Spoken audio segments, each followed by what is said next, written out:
ustedes, les habla Facundo Molina, director de MoleFX, academia dedicada a formar traders desde el año 2005.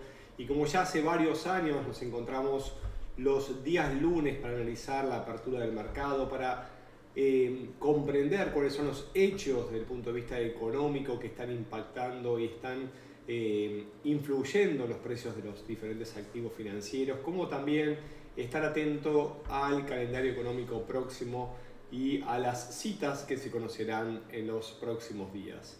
Hablábamos recién, hacíamos mención en la introducción, que lógicamente en este momento los mercados están sensibilizados a la situación de Ucrania y Rusia y lógicamente cualquier movimiento es seguido de cerca y muchas veces es descontado por los mercados. Hemos visto un petróleo subir fuertemente, como no lo hacía en muchos años, también al oro volver a tocar su máximo histórico en 2070 y al dólar fortalecerse, un dólar que no solamente se fortalece en los momentos de incertidumbre, sino también, y aquí sí entramos en lo que pareciera se comienza a iniciar, ¿no? Valga la redundancia, ¿por qué? Porque la Reserva Federal tendrá su cita este miércoles y lógicamente brindará las conclusiones sobre su reunión de política monetaria, como vamos a estar abordando dentro de un ratito. Hablando un poco sobre la guerra que está presentando en Ucrania, ciertamente Rusia sigue bombardeando, parece que no hay tregua, por lo menos no en el corto plazo, y siguen avanzando los bombardeos en diferentes ciudades. Esta vez atacó una base militar a escasos kilómetros de la frontera con Polonia, y esto lógicamente tensa la cuerda contra Occidente y los mercados prosiguen. Dicho esto, pudimos observar Wall Street con sus principales índices comenzando una jornada con ciertas ganancias y finalmente el Dow Jones cerró cerca de su zona de apertura. El Standard & Poor's se dio 0,74% y el Nasdaq más de un 2% en forma negativa. Hablábamos recién que entre estos hechos que se van conociendo minuto a minuto, día a día, pareciera así que diplomáticos entre Estados Unidos y China se estarán reuniendo, ¿sí? Para poder hablar sobre este conflicto, mientras que algunas fuentes periodísticas hablaban de que China podría alistarse detrás de Rusia en este conflicto, lo cual esperemos que no sea así. Entendemos de hacerlo va a prolongar el daño y lógicamente no será nada bueno para nadie. También ciertamente hablábamos de que el miércoles se viene la reunión de la Reserva Federal, ya se está de alguna manera descontada, no diría por completo, pero que los tipos de interés serán subidos por primera vez desde que comenzó la pandemia, acorde a las palabras de Jerome Powell, y se espera una subida de 25 puntos básicos en el precio del dinero. Y dejo esto para meternos directamente en el calendario económico e ir analizando cuáles serán los datos más relevantes. Comenzando esta semana del 14 de marzo, tendremos dentro de un ratito las minutas de política monetaria de la Reserva del Banco de Australia, 8:30 p.m., hablando siempre horario de Nueva York, horario del este, como cita más relevante de la jornada del día de hoy. Mañana martes, desde Europa, conoceremos el sentimiento económico SIU, ¿sí? Un informe que suele impactar en el euro y también en algunas de las divisas relacionadas a la moneda europea. Se brindará esta vez en conjunto con el sentimiento económico SIU desde Alemania, el cual suele tener un mayor impacto en la divisa europea. También estaremos atentos un rato más tarde, 2:30, al índice de precios al productor o la inflación mayorista de los Estados Unidos, que se brindará en simultáneo junto con el índice de manufacturas del Empire State. Sin más datos de relevancia del calendario económico, nos vamos a centrar en la atención en la jornada que entendemos será de mayor movimiento en los mercados el día miércoles 16, porque se conocerán antes de la cita de la Reserva Federal en la mañana americana el índice de precios al consumidor desde Canadá y las ventas minoristas de Estados Unidos, todo a las 8:30. Más tarde sí estará centrada la atención semanal, lógicamente en la decisión de la Reserva Federal, de la Fed Open Markets Committee, que se espera suba los tipos de 0,25 a 50, ¿sí? Unos 25 puntos, por lo cual no solamente estaremos atentos al dato en el momento de la publicación, sino a la conferencia de Powell media hora más tarde, la cual nos dará un poco de pistas de cómo seguirán los siguientes pasos de la Reserva Federal en lo que va del año. Más tarde tendremos el PBI, Producto Bruto Interno de Nueva Zelanda, y los datos de empleo de Australia, por lo cual claramente el miércoles será la cita a tener en cuenta del calendario económico.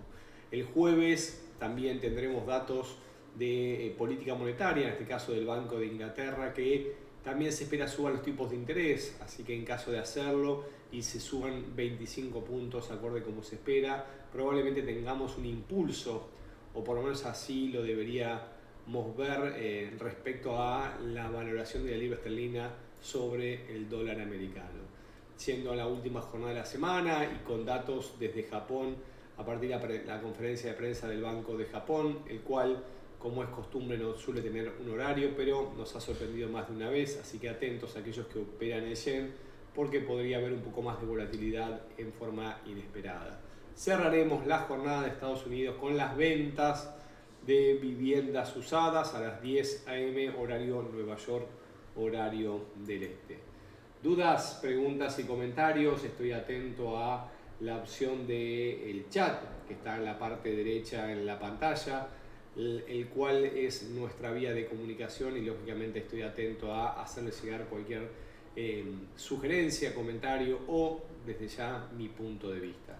Mientras tanto, los voy invitando a lo que está sucediendo en el mercado, sobre todo en algunos de los principales pares de moneda, como por ejemplo la libra esterlina, que como decíamos recién, viene cediendo fuertemente posiciones ante el dólar, y en caso, ¿sí?, de que lo que decíamos recién, que Reino Unido confirme la suba de tipos de interés, posiblemente veamos una recuperación, por lo menos a modo de movimiento correctivo, ya que si lo vemos en gráficos semanales, la semana pasada nos regaló una importante vela bajista la libra esterlina frente al dólar, lo que se conoce como un martillo invertido, rechazando máximos y cerrando cerca de mínimos.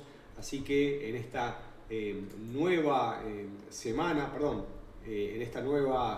semana y lógicamente en este día que acaba de comenzar de hoy martes, estamos observando la fortaleza del dólar o la debilidad de la libra esterlina y empezando a encontrar una zona de posible detención. ¿Por qué? Porque nos encontramos en 1.30, zona psicológica, por cierto, y de relevancia, donde ha habido máximos importantes en el año 2020 y donde ha ido y venido durante gran parte de los meses de julio, agosto, septiembre y octubre del 2020, formando máximos y cierres, una zona claramente respetada de la memoria del mercado. Así que en caso de vulnerar, la siguiente zona estará en 29.30 y por último la zona de 28.60, zonas muy fuertes que podrían detener la caída y desde allí observar un importante impulso al alza, un impulso que desde lo fundamental podría venir a partir de la decisión del Banco de Inglaterra del día jueves, posterior al conocimiento de la Reserva Federal. Hablamos un poquito de la libra esterlina, vamos a meternos un poco en el oro, ¿sí? Porque lógicamente fíjense que más allá que acaba de marcar un segundo intento fallido a los máximos históricos, aparece a propósito, pero aquellos que utilizamos los principios de Dow en el día a día, nos referimos claramente en este caso a la memoria del mercado, parece a propósito cómo desencadenó un importante recorrido y veloz movimiento alcista y se detuvo cerca de los máximos históricos en 2071 y desde allí sí nos regaló una fuerte caída. Fíjense la vela de la semana pasada, la fuerte caída que tuvo el oro. En este momento lo que estamos apreciando es una continuación del movimiento a la baja y en gráficos menores lo veníamos marcando, un hombro, cabeza y hombro. Claramente nos está anticipando un posible movimiento bajista mayor del oro, que como decíamos, uno cuando trabaja desde el punto de vista técnico como también desde el punto de vista fundamental, no hay argumentos que avalen lo que en principio estamos observando, un retroceso del oro en medio de una crisis bélica, en medio de una época de inflación en las principales economías, de subas de tipos de interés, de pérdida de valor de las monedas. El oro debería fortalecerse, sin embargo, el doble intento en gráficos mayores está, y en gráficos menores este hombro cabeza a hombro nos podría regalar una importante caída todavía de los precios actuales. Hablamos que podría ir hasta la zona de 1870, 1880, donde conformaría el objetivo de este hombro cabeza a hombro. Y desde allí, ¿qué debería suceder? Bueno, todavía falta, pero la aceleración de los precios es muy fuera de lo común, sobre todo de lo común de las últimas jornadas. Por lo tanto, hay que estar muy atento en caso de que el oro pierda la zona de 1950. ¿Por qué? Porque tenemos 1930, 1907 y más abajo nos iríamos directamente a la zona de 1870. Claramente la volatilidad y la amplitud de los precios ha cambiado en el metal dorado en el contexto actual. Vamos un poquito también a los mercados. Vamos a meternos en esta semana en el DAX. ¿Por qué? Porque el DAX también nos regaló una muy fuerte e importante caída a partir de la cabeza y hombros múltiples.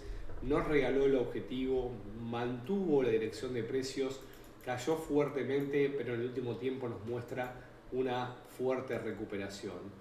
Una recuperación con alta volatilidad, lo cual todavía no confirma una recuperación. Lo cierto es que si observamos la caída, todavía hay varios huecos que no ha cubierto. ¿Sí? Tenemos un hueco aquí arriba en la zona de los 14.540, 14.600 que no ha sido cubierto. Volvió a caer, volvió a formar nuevos mínimos y en este momento está en una importante zona de resistencia tras abrir una nueva semana con un gap al alza, ¿no? Fíjense que en este momento también tenemos un gap que no ha cubierto. Los gaps suelen ser cubiertos en las primeras 24 horas después de la apertura del mercado. Sin embargo, en los 13.540 aproximadamente tenemos una zona que no ha sido cubierta en las últimas horas y lógicamente nos dan señales de atención. ¿Por qué? Porque podemos ver algún movimiento brusco que lo llegue a cubrir. ¿Cuál es la dirección tendencial? Bueno, en este momento está en 50% de la última caída. Una fuerte zona de resistencia, 3 intentos fallidos en el DAX que no ha podido todavía vulnerar al alza. Por lo tanto, en caso de que quiebre la zona de los 14.100, podríamos ver ese impulso nuevamente a cubrir quizás ese gap que mencionábamos recién y se prolonga hasta los 14.660. Sin embargo, en el corto plazo, con alta volatilidad, sin poder superar esta zona de los 14.000, podríamos ver otro impulso a la baja y en este caso ir a visitar nuevamente la zona de los 13.500 y un poquito más abajo dentro de los 13.300, que en caso de vulnerar nos llevaría nuevamente a los mínimos alcanzados en la fuerte zona de congestión en 12.460, 12.500. Dudas, preguntas y comentarios, lógicamente, son bienvenidas a partir de la opción del chat. Saludo a aquellos que también me brindan sus comentarios por Facebook, por Instagram, y mientras tanto les voy compartiendo nuestras redes. En caso que quieran enviarnos un correo, info@molefx, nuestra página es www.molefx.com y nos pueden seguir en redes donde estamos subiendo nuestros videos, en YouTube, en el canal Molefx, como también contactarnos por LinkedIn, Facebook, Twitter e Instagram. Desde ya, muchísimas gracias, un fuerte abrazo y una gran semana de trading, atento con la volatilidad y lógicamente cuiden su cuenta. Un fuerte abrazo, será hasta la próxima, muchísimas gracias.